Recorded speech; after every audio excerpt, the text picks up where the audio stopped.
Hello and welcome to probably the last update episode of 2020. Today's going to be a fairly brief one. In the last episode I didn't show you my Piri Piri cross lemon drop, so that's what we're going to focus in on today. Of course it is winter, so there's not a lot of growth or new growth going on inside the greenhouse and the polytunnel behind me over there, but there definitely has been some activity with my Piri Piri cross lemon drop. So let's get inside the shed back there and see what's going on. The first thing you'll notice is down here I trimmed back quite a lot of the branches because it was getting fairly large and taking over inside the grow tent. But let's go have a look inside the grow tent and you can see what it looks like now. It's still pretty large, but it certainly looks a bit less unruly than it did before. So there is our plant. The reason I didn't show this plant in the last update video is because what is happening is the flowers are pollinating successfully, they are creating small fruit, and then they just drop off the plant. As you can see by the hundreds that are on the floor of my grow tent right now. And that's a little bit of a challenge, a little bit disappointing for me. There's another one that's just fallen off a little bit earlier, but we can see there, I don't know if you can make that out, but there's actually a chili on there. It grows to about that level and then just falls off. Crossing the Piri Piri and the lemon drop has been a real challenge, as is evident from the beginning of this process. The seeds that I got from the chili that I isolated and crossed, it took me many attempts to get to a point that I could actually grow the plant on, and this is the result of about 50 attempts, I would say.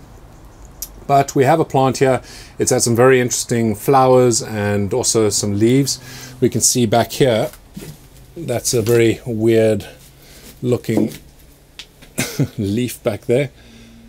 So it's this sort of thing that's going to happen. It's going to mutate a little bit, and it makes it a very interesting plant and a lot of fun to grow, but also just frustratingly challenging because of the fact that these flowers are actually pollinating.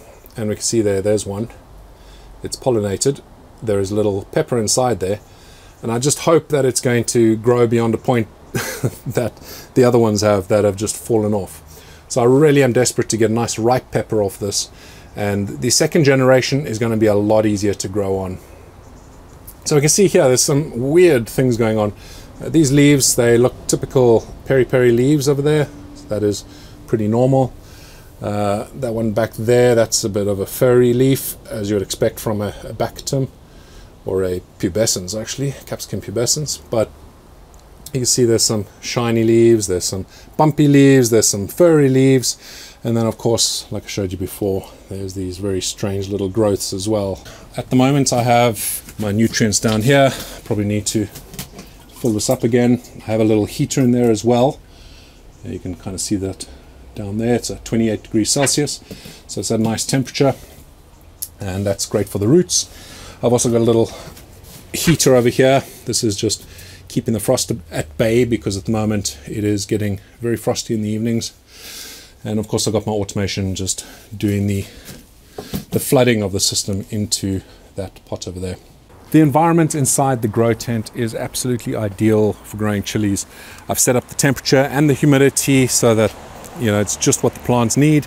The pH level of the nutrients and the nutrients themselves as well are just perfect for optimal growth for chilies. Now all I need is a little bit of luck with my cross so that I actually get a ripe pepper off that plant. I purposefully chose a plant or a cross that was going to be a bit difficult to do, something that hasn't been done before, because some of the most rewarding experiences we have in life are as a result of some of the biggest challenges we face. And if I can get an interesting looking pepper, an interesting tasting pepper, interesting plant off of that cross that I've made, then it'll just be so exciting. So I'll keep you updated on that.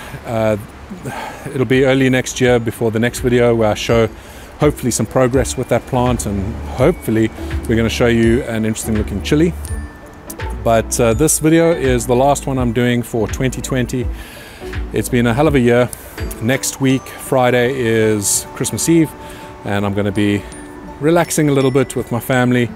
I need to re-energize, recharge my batteries and get ready for 2021. I'm really excited about what's to come next year. I've got some big plans and I'm pretty sure you guys are going to really enjoy it. I hope that you have a fantastic holiday break. If you celebrate Christmas, Merry Christmas to you. And please stay safe and stay spicy.